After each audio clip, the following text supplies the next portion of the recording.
नमस्कार। मैं संजीव कुमार आज देवी के 7 रहस्य, जिसके लेखक हैं देवदत्त पट्टनायक, इसके दूसरे अंश को संक्षेप में प्रस्तुत करने का प्रयास कर रहा हूँ। Best seller 7 secrets of the goddess का हिंदी अनुवाद, और अनुवादक हैं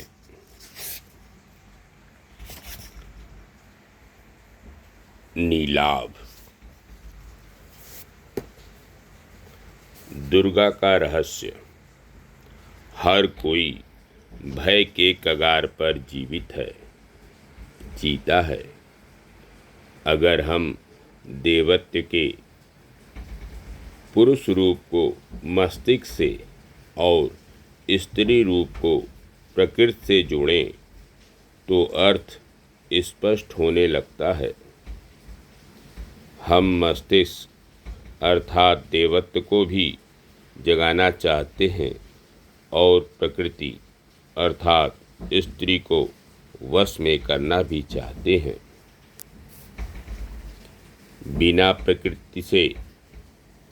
बिना प्रकृति को साधे केवल मस्तिष्क को जगाना शिव की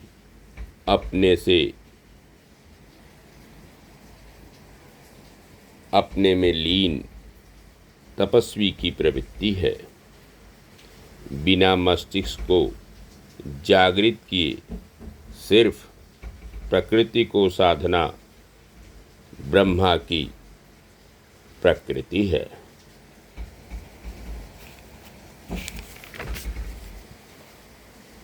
देवी का पसंदीदा रूप दुर्गा का है।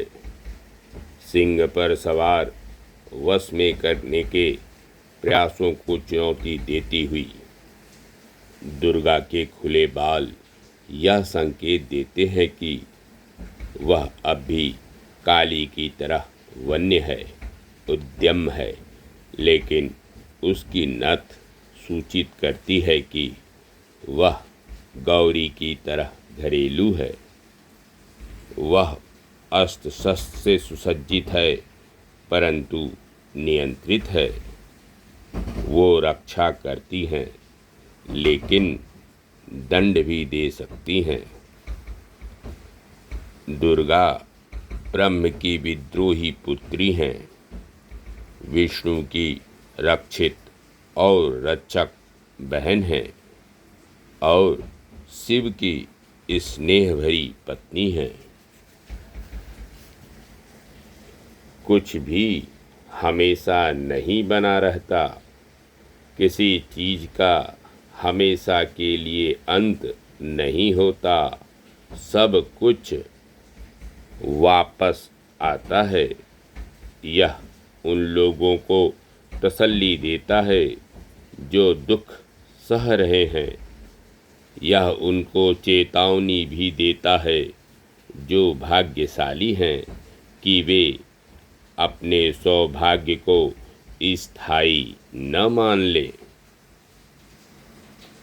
प्रकृति दयालु भी हो सकती है और निर्मम भी। हम उसे अपने पक्ष में घरेलू और पालतू बनाने की कोशिश कर सकते हैं, पर हमें उसके दूसरे अंधेरे पक्ष के बारे में सतर्क रहना चाहिए। वन में नायक, खलनायक और शिकार जैसा कुछ नहीं होता, लेकिन संस्कृति में नायक, खलनायक और शिकार होता है। हमें लगता है हमारे साथ अन्याय हो रहा है और हम नायकों की खोज करते हैं जो खलनायकों को नष्ट कर देंगे। यह मानवता का सबसे बड़ा भ्रम है।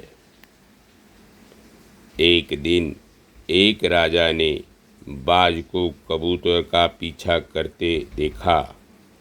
राजा ने जब कबूतर को बचाया तब बाज ने पूछा, तो अब मैं खाऊंगा क्या? राजा ने किसी और को खाने को कहा तो बाज ने कहा, आप कबूतर बचा सकें इसके लिए कोई और क्यों मरे? जब राजा ने उसे शाकाहार करने को कहा तो बाज ने कहा, प्रकृति ने मुझे मांसाहारी बनाया है।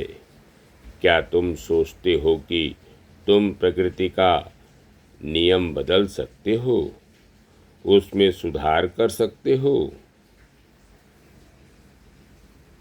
हम जंगल के नियम और तरीकों को अस्वीकार करते हैं जो केवल योग्य और सक्षम का पक्ष लेते हैं। हम समाज बनाते हैं, नियम और नैतिकता से सुसज्जित करते हैं ताकि अयोग्य और अक्षम भी जीवित रह सकें। ऐसा करके हम शिकारों, खलनायकों और नायकों की सृष्टि करते हैं। माना जाता है कि नियम उन लोगों को बचाएंगे जिन्हें प्रकृति ने शिकार बनाया है, जो अक्षम हैं। जो इन नियमों की रक्षा करते हैं वे नायक हैं, जो इन्हें तोड़ते हैं वे खलनायक हैं। कानून तो देश, काल, समाज के अनुसार परिवर्तित होते रहते हैं। सही कानून कौन सा है? वन में कोई जानवर शिकायत नहीं करता। वे जानते हैं कि कुछ भी स्थायी नहीं है। जो शिकारी है वह स्वयं शिकार भी है।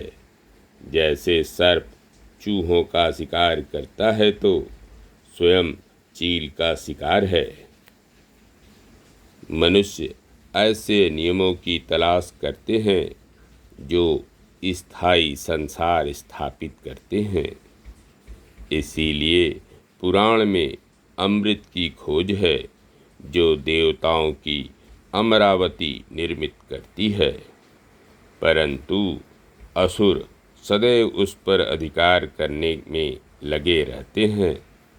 देवता लड़ते हैं, शिव, विष्णु और दुर्गा की सहायता खोजते हैं, लेकिन शक्ति, आंतरिक बल को भूल जाते हैं जो हमें यह समझने के योग्य बनाती है कि समानता और न्याय की धारणाएं मनुष्यों की बनाई हुई हैं कि उचित और न्यायपूर्ण के बारे में अलग अलग लोगों की अलग अलग धारणाएं होती हैं और संघर्ष की यही वजह है। हमारा अहंग ही हमारे चारों ओर की समस्याओं की जड़ है। 5वां, लक्ष्मी का रहस्य। धन संपदा मुक्त कर सकती है। प्रकृति में लक्ष्मी अन्न है, संस्कृति में धन और समृद्धि है। लक्ष्मी को कमला कहते हैं। जैसे कमल की सुगंध, रंग और मकरंद मधुमक्खियों को आकर्षित करता है, ठीक वैसे ही भोजन सभी जीवों को अपनी ओर खींचता है।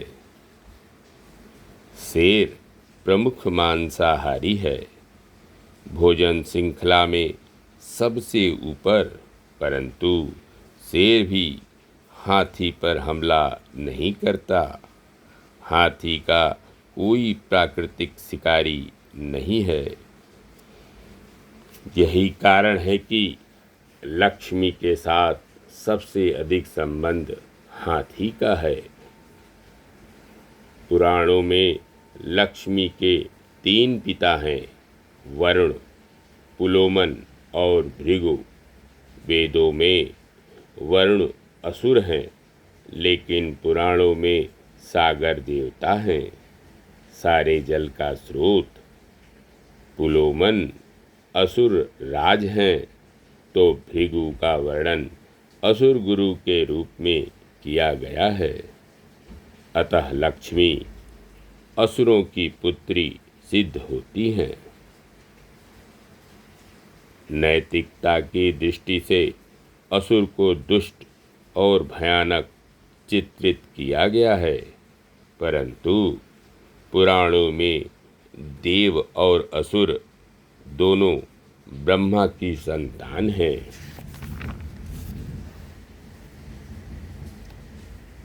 देव आकाश में रहते हैं और असुर धरती के नीचे।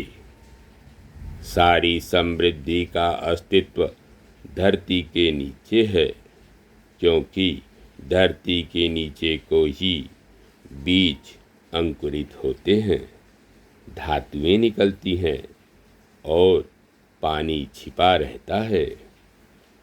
इस समृद्धि को बाहर निकालने के लिए हमें सूर्य, वायु और वर्षा अर्थात देवों की जरूरत होती है। लक्ष्मी का महत्व तभी होता है जब वह अपने पिता के घर से निकलती हैं।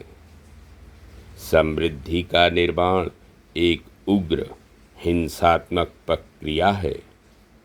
खेत व घर के लिए वन को नष्ट करना पड़ता है। उद्योगों के लिए कच्ची सामग्री हेतु धरती फोड़ना पड़ता है। संक्षेप में, लक्ष्मी को पाने के लिए असुरों को मारना पड़ता है।